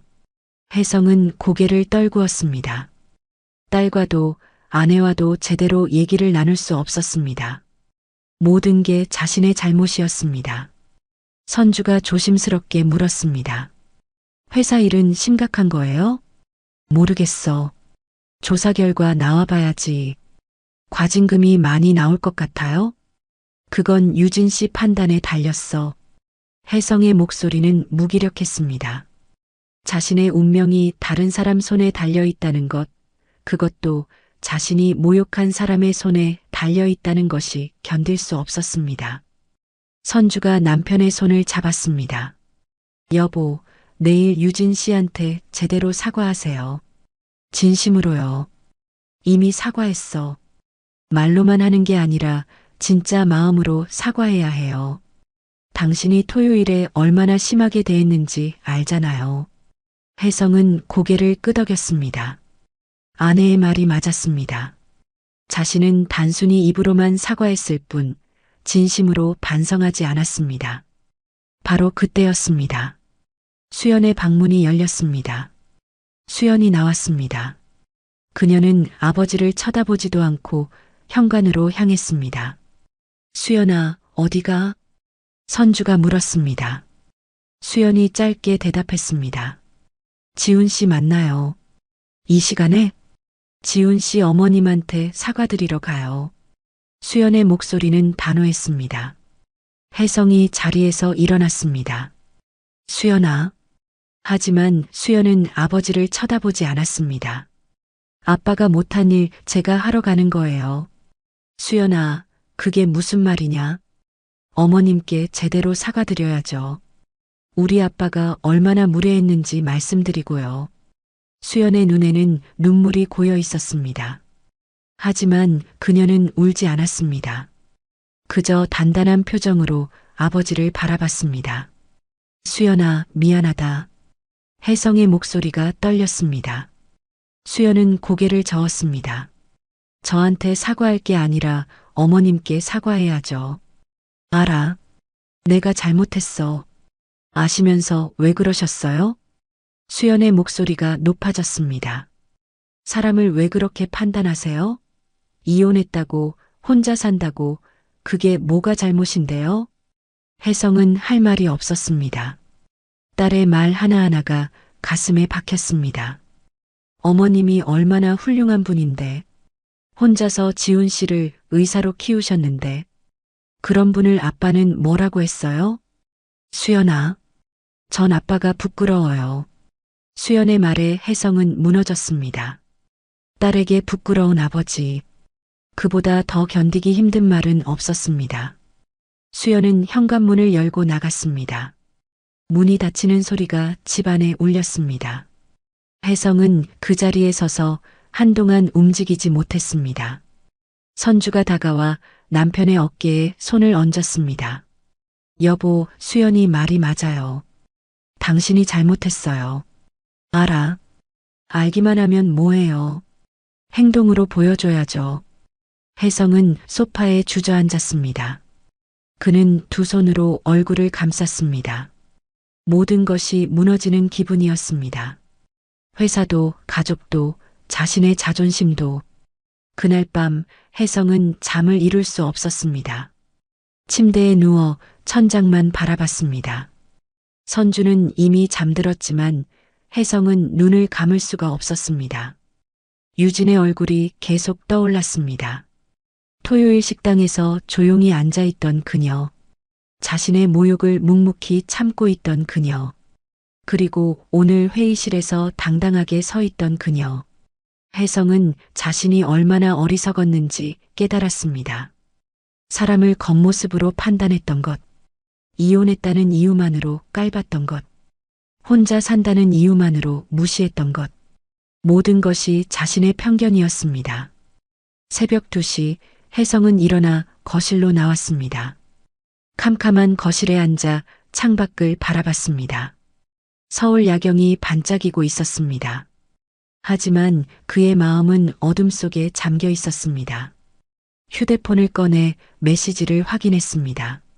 수연에게서 온 메시지가 있었습니다. 아빠 어머님께 사과드렸어요. 어머님은 괜찮다고 하셨어요. 하지만 아빠가 직접 사과해야 해요. 진심으로요. 혜성은 메시지를 읽고 또 읽었습니다. 눈시울이 뜨거워졌습니다. 딸이 자신보다 더 어른스러웠습니다. 딸이 자신이 해야 할 일을 대신했습니다. 혜성은 답장을 쓰려다 멈췄습니다. 뭐라고 써야 할까? 미안하다는 말로 충분할까? 아니, 충분하지 않았습니다. 말이 아니라 행동으로 보여줘야 했습니다. 그는 휴대폰을 내려놓고 다시 창밖을 바라봤습니다. 동쪽 하늘이 조금씩 밝아오고 있었습니다. 새로운 날이 시작되고 있었습니다. 혜성은 결심했습니다. 오늘 유진을 다시 만나서 제대로 사과하기로, 진심을 다해 사과하기로, 그리고 자신이 얼마나 잘못했는지 인정하기로. 불과 사흘 전까지만 해도 그는 자신감 넘치는 사람이었습니다. 하지만 지금은 모든 것이 무너져 내렸습니다. 그리고 그는 알았습니다. 무너져야만 다시 세울 수 있다는 것을. 화요일 아침 혜성은 평소보다 2시간 일찍 회사에 도착했습니다. 6시 반이었습니다. 건물은 아직 조용했고 경비원만 로비에 서 있었습니다. 혜성은 엘리베이터를 타고 자신의 사무실로 올라갔습니다. 사무실에 앉아 혜성은 책상 서랍을 열었습니다. 그 안에는 명함첩이 있었습니다. 그는 유진의 명함을 꺼내 한참 동안 들여다봤습니다. 국세청 조사사국 팀장 한유진. 간결한 글자들이 그의 눈에 박혔습니다. 혜성은 휴대폰을 꺼냈습니다. 유진에게 문자를 보낼까 고민했습니다. 하지만 곧 생각을 바꿨습니다. 문자로는 부족했습니다. 직접 만나서 이야기해야 했습니다. 오전 9시 조사팀이 도착했습니다. 유진과 3명의 조사관들이 임시 조사실로 들어갔습니다. 회계팀에서 준비한 서류들이 이미 쌓여 있었습니다. 유진은 서류를 하나씩 검토하기 시작했습니다. 혜성은 복도 끝에서 그 모습을 지켜봤습니다. 유진은 철저했습니다. 서류 한 장 한 장을 꼼꼼히 살펴보고 의심스러운 부분이 있으면 표시를 했습니다. 다른 조사관들에게 지시하는 모습도 단호했습니다. 점심시간이 되었습니다. 조사팀은 간단히 도시락으로 식사를 했습니다. 혜성은 그 시간을 기다렸습니다. 유진이 혼자 복도를 지나갈 때를 기다렸습니다. 오후 1시 반쯤 유진이 화장실로 가는 것을 봤습니다. 혜성은 용기를 내어 복도에서 기다렸습니다. 손에는 땀이 흥건했습니다. 심장이 빠르게 뛰었습니다. 유진이 화장실에서 나왔습니다. 그녀는 혜성을 보고 잠시 멈칫했습니다. 전무님, 팀장님, 잠깐 시간 괜찮으십니까? 유진은 잠시 생각하더니 고개를 끄덕였습니다. 네, 잠깐이라면요. 두 사람은 복도 끝 작은 회의실로 들어갔습니다. 문을 닫자 조용해졌습니다. 혜성은 유진 앞에 섰습니다. 그리고 깊게 허리를 숙였습니다. 팀장님, 정말 죄송합니다. 유진은 아무 말 없이 그를 바라봤습니다. 혜성은 고개를 숙인 채 계속 말했습니다. 토요일일 제가 정말 잘못했습니다. 팀장님께 너무 무례했습니다. 고개 드세요. 유진의 목소리는 차분했습니다. 혜성은 천천히 고개를 들었습니다. 유진의 얼굴은 담담했습니다. 전무님, 저는 이미 말씀드렸잖아요. 개인적인 감정은 일에 영향을 주지 않는다고요. 알고 있습니다. 하지만 그래도 사과는 드려야 할 것 같습니다. 혜성의 목소리가 떨렸습니다. 그는 주먹을 쥐었다 폈다 반복했습니다. 저는 팀장님을 이혼했다는 이유로 깔봤습니다. 혼자 사신다는 이유로 무시했습니다. 그게 얼마나 큰 잘못인지 이제야 깨달았습니다. 유진은 여전히 말이 없었습니다. 그녀는 창밖을 바라봤습니다. 사람을 겉모습으로 판단한 제가 부끄럽습니다. 제 편견이 얼마나 어리석었는지 알았습니다. 혜성의 눈시울이 붉어졌습니다. 그는 참으려고 했지만 눈물이 맺혔습니다. 제 딸이 어젯밤에 말했습니다. 아빠가 부끄럽다고요. 그 말을 듣는 순간 제가 얼마나 잘못 살아왔는지 깨달았습니다. 유진이 천천히 혜성을 쳐다봤습니다. 그녀의 눈빛은 여전히 차분했습니다. 전무님, 네, 사과는 받겠습니다. 유진은 잠시 멈췄다가 다시 말했습니다. 하지만 한 가지만 말씀드리고 싶어요. 말씀하십시오. 저는 전무님의 사과를 원한 게 아니에요. 혜성이 고개를 들어 유진을 봤습니다. 유진이 조용히 말을 이었습니다. 전무님이 변하길 바랐어요. 사람을 함부로 판단하지 않는 사람으로요. 그 말이 혜성의 가슴을 파고들었습니다. 유진은 계속했습니다. 토요일에 전무님이 저한테 한 말들, 그건 저만 상처받는 게 아니에요. 세상의 모든 이혼한 사람들, 혼자 사는 사람들, 약자라고 여겨지는 모든 사람들을 상처 주는 거예요. 혜성은 고개를 숙였습니다. 유진의 말이 맞았습니다. 저는 괜찮아요. 이런 일에 익숙하거든요. 하지만 전무님 딸은 어떨까요? 수연 양이 얼마나 마음 아파했을까요? 죄송합니다. 저한테 사과하실 게 아니라 수연 양한테 하세요. 그리고 스스로한테 물어보세요. 앞으로 어떻게 살 것인지요. 유진은 자리에서 일어났습니다. 혜성도 따라 일어났습니다. 팀장님, 네, 제가 변할 수 있을까요? 혜성의 목소리는 간절했습니다. 유진이 잠시 생각하더니 미소 지었습니다. 변하고 싶다는 마음이 있으면 변할 수 있어요. 중요한 건 진심이에요. 노력하겠습니다. 기대할게요. 유진은 회의실을 나갔습니다. 혜성은 그 자리에 한동안 서 있었습니다. 유진의 말들이 머릿속을 맴돌았습니다. 변하고 싶다는 마음, 진심. 혜성은 회의실을 나와 자신의 사무실로 돌아왔습니다.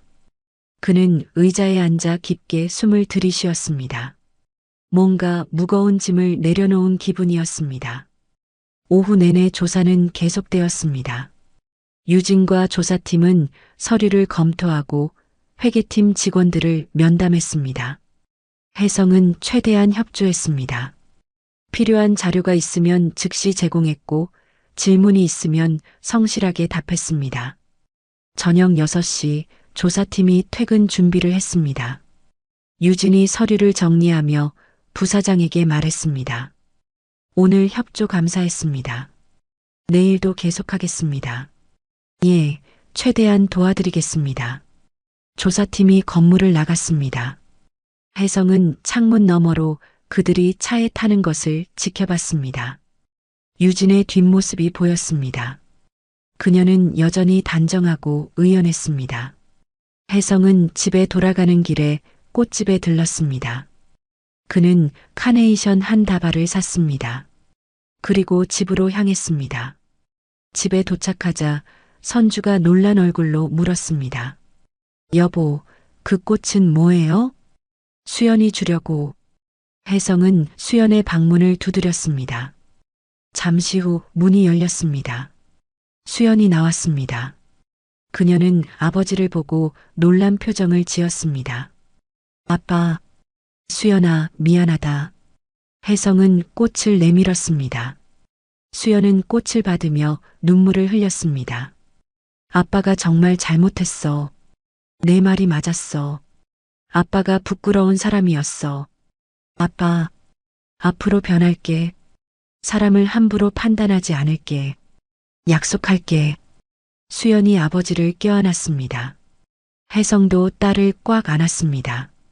두 사람은 한참 동안 그렇게 서 있었습니다. 선주도 다가와 두 사람을 안았습니다. 가족은 거실에 둘러앉았습니다.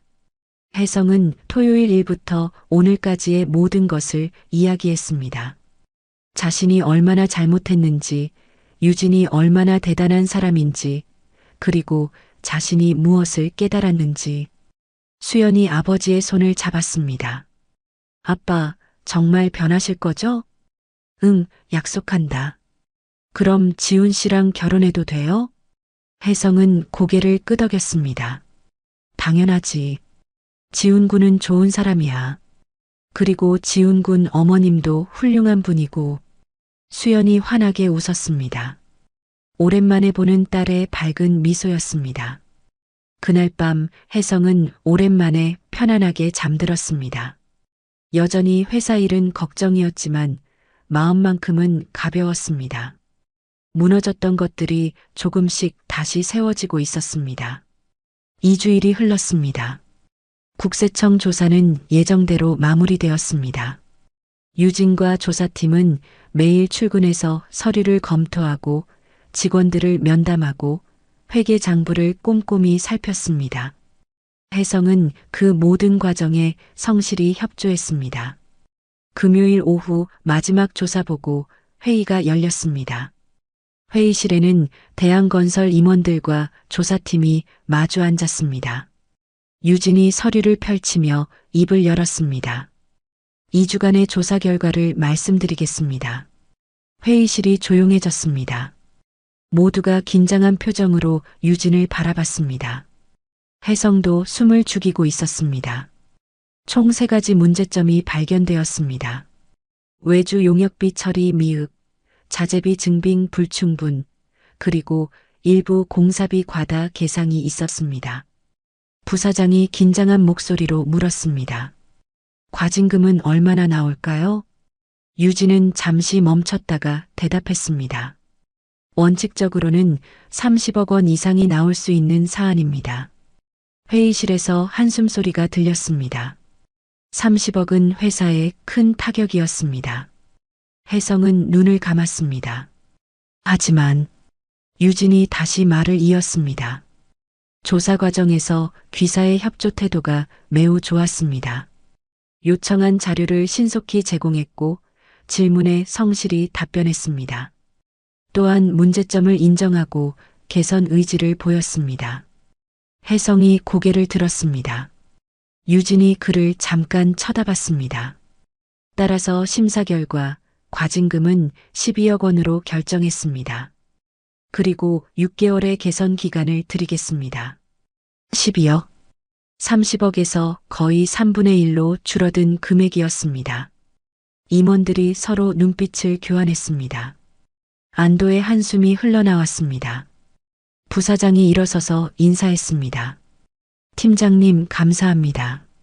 공정하게 심사해 주셔서 감사합니다. 공정함은 당연한 것입니다. 다만 6개월 후 재점검이 있을 예정입니다. 그때까지 개선 사항을 꼭 이행하시기 바랍니다. 네, 반드시 그렇게 하겠습니다. 회의가 끝나고 사람들이 일어섰습니다. 조사팀은 짐을 챙겼습니다. 2주간 사용했던 임시조사실을 정리하는 모습이었습니다. 혜성은 조용히 유진에게 다가갔습니다. 팀장님, 유진이 돌아봤습니다. 네, 전무님. 감사합니다. 공정하게 심사해 주셔서. 유진은 고개를 저었습니다. 감사할 일이 아닙니다. 저는 원칙대로 했을 뿐입니다. 그래도 협조 태도를 고려해 주신 것 감사합니다. 유진이 잠시 미소 지었습니다. 협조는 정말 좋으셨어요. 2주 동안 느낀 점인데 전무님이 많이 변하신 것 같아요. 노력하고 있습니다. 보입니다. 앞으로도 그 마음 유지하세요. 두 사람은 악수를 나눴습니다. 혜성의 손은 더 이상 떨리지 않았습니다. 유진의 손은 여전히 단단하고 따뜻했습니다. 조사팀이 건물을 나갔습니다. 혜성은 창문 너머로 그들이 차에 타는 것을 지켜봤습니다. 유진이 차에 타기 전 한 번 뒤를 돌아봤습니다. 그녀는 건물을 올려다보며 잠깐 미소 지었습니다. 그날 저녁 혜성은 집에 일찍 돌아갔습니다. 선주와 수연이 거실에서 결혼 준비 이야기를 하고 있었습니다. 아빠, 일찍 오셨네요. 수연이 환하게 웃으며 인사했습니다. 2주 전과는 완전히 다른 표정이었습니다. 응, 조사가 끝났어.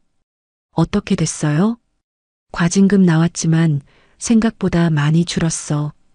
지훈군 어머님이 공정하게 심사해 주셨어. 선주가 안도하며 말했습니다. 다행이네요. 정말 다행이에요. 혜성은 소파에 앉으며 물었습니다. 그래, 결혼 준비는 어떻게 돼가니? 가을로 날짜 잡았어요. 10월 셋째 주 토요일이요. 좋아. 준비 많이 해야겠구나. 수연이 아버지 옆에 앉았습니다. 아빠, 지훈 씨 어머님이 주말에 저희 집에 오신대요. 할머니도 뵙고 싶으시대요. 그래, 좋지. 아빠도 그때 계실 거죠? 당연하지. 내가 꼭 있어야지. 수연이 아버지의 팔을 꼭 잡았습니다. 혜성은 딸의 손을 감싸 쥐었습니다. 주말이 되었습니다. 토요일 오후 유진과 지훈이 혜성의 집을 방문했습니다. 이번에는 상견례 때와는 분위기가 완전히 달랐습니다. 현관에서 유진이 들어서자 혜성이 먼저 다가가 인사했습니다. 어서 오십시오. 어머님. 안녕하세요, 전무님. 회사에서는 전무님이지만 여기서는 그냥 사돈이라고 불러주세요. 유진이 미소 지었습니다. 그럼 저도 편하게 불러주세요. 선주가 유진의 손을 잡았습니다. 어머님, 지난번에 저희가 너무 실례했어요. 다시 한번 사과드립니다. 아니에요. 다 지난 일이에요. 이제 앞만 보면 되죠. 거실로 들어가자 만옥이 반갑게 유진을 맞았습니다. 어머님, 또 뵙게 되어 반가워요. 나도 그래요. 오늘은 편하게 이야기 나누러 왔어요. 두 여인은 다시 손을 잡고 앉았습니다. 지난번 상견례 때처럼 깊은 이해가 그들 사이에 흘렀습니다. 수연과 지우는 소파에 나란히 앉았습니다. 두 사람은 서로를 보며 행복하게 웃었습니다. 혜성이 차를 가져왔습니다.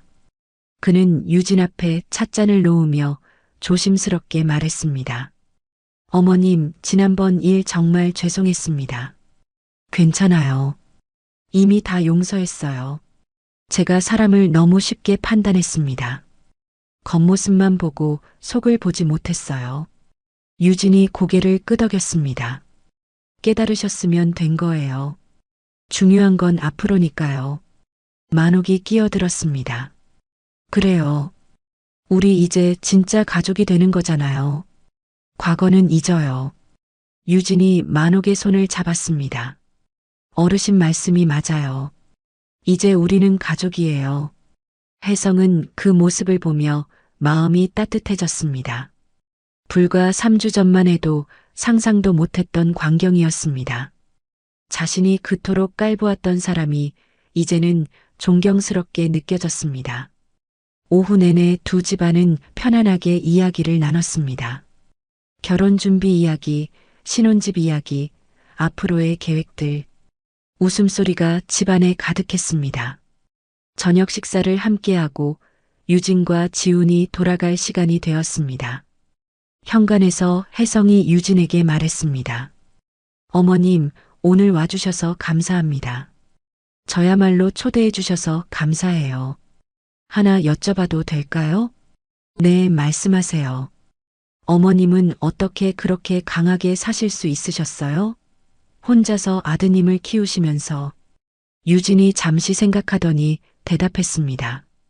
강한 게 아니에요. 그냥 살아야 했으니까 산 거예요. 포기하지 않은 거죠. 대단하십니다. 누구나 할 수 있어요. 살아야 할 이유가 있으면요. 저한테는 지훈이가 그 이유였어요. 혜성은 고개를 숙여 인사했습니다. 지훈군 잘 부탁해. 우리 딸 행복하게 해주게. 지훈이 허리를 굽혔습니다. 네, 아버님. 수연 양 평생 잘 모시겠습니다. 두 사람이 떠나고 혜성은 창가에 서서 그들의 차가 멀어지는 것을 지켜봤습니다. 선주가 옆에 다가왔습니다. 여보, 많이 변했어요. 응? 당신 말이에요. 3주 전하고 완전히 달라졌어요. 혜성이 아내를 보며 미소 지었습니다. 나도 느껴. 뭔가 가벼워진 기분이야. 편견을 내려놓으니까 그런 거예요. 혜성은 고개를 끄덕였습니다. 아내의 말이 맞았습니다. 편견을 내려놓으니 세상이 다르게 보였습니다. 그날 밤 혜성은 일기를 썼습니다. 오랜만에 쓰는 일기였습니다. 오늘 깨달았다. 사람의 품격은 직함이나 학벌이나 재산으로 결정되는 게 아니다. 어떻게 살아왔고, 어떤 선택을 했고, 어떤 마음을 가졌는가로 결정된다. 나는 그동안 사람을 너무 쉽게 판단했다. 이제는 다르게 살아야겠다. 겉이 아니라 속을 보는 사람이 되어야겠다. 몇 달 후 가을이 왔습니다. 10월 셋째 주 토요일 수연과 지훈의 결혼식이 열렸습니다. 하늘은 맑았고 바람은 시원했습니다. 식장에서 혜성은 딸과 함께 버질로드를 걸었습니다. 하얀 드레스를 입은 수연은 아름다웠습니다. 혜성의 눈에는 눈물이 맺혔습니다. 아빠, 우시면 안 돼요. 수연이 작게 속삭였습니다. 혜성은 미소 지었습니다. 행복해서 그래. 단상 앞에 서서 혜성은 딸의 손을 지훈에게 건넸습니다. 잘 부탁합니다. 네, 아버님. 평생 잘 모시겠습니다. 혜성은 자리로 돌아와 유진 옆에 앉았습니다. 두 사람은 서로를 보며 미소 지었습니다. 이제 진짜 가족이 되었습니다. 식이 끝나고 혜성은 유진에게 다가가 말했습니다. 사돈, 정말 감사합니다. 뭐가요? 저를 변하게 해주셔서요. 사람의 진짜 가치가 뭔지 가르쳐 주셔서요. 유진이 따뜻하게 웃었습니다. 저는 아무것도 안 했어요. 사돈께서 스스로 깨달으신 거예요. 혜성은 고개를 숙여 인사했습니다. 유진도 답례했습니다. 그날 두 가족은 진짜 하나가 되었습니다. 편견은 사라지고 이해와 존중만 남았습니다. 혜성은 알았습니다. 진정한 품격이란 이런 것이라고. 편견은 우리가 세운 벽입니다. 하지만 그 벽을 무너뜨리는 것도 우리 자신이죠. 혜성은 누군가를 함부로 판단했지만 결국 자신이 가장 큰 대가를 치렀습니다. 사람의 진짜 가치는 겉모습이 아니라 어떻게 살아왔는가에 있다는 걸 우리 모두 기억했으면 좋겠습니다. 오늘도 시청해 주셔서 감사합니다. 노을빛처럼 따뜻한 하루 되시길 바라며 노을빛 인생이었습니다.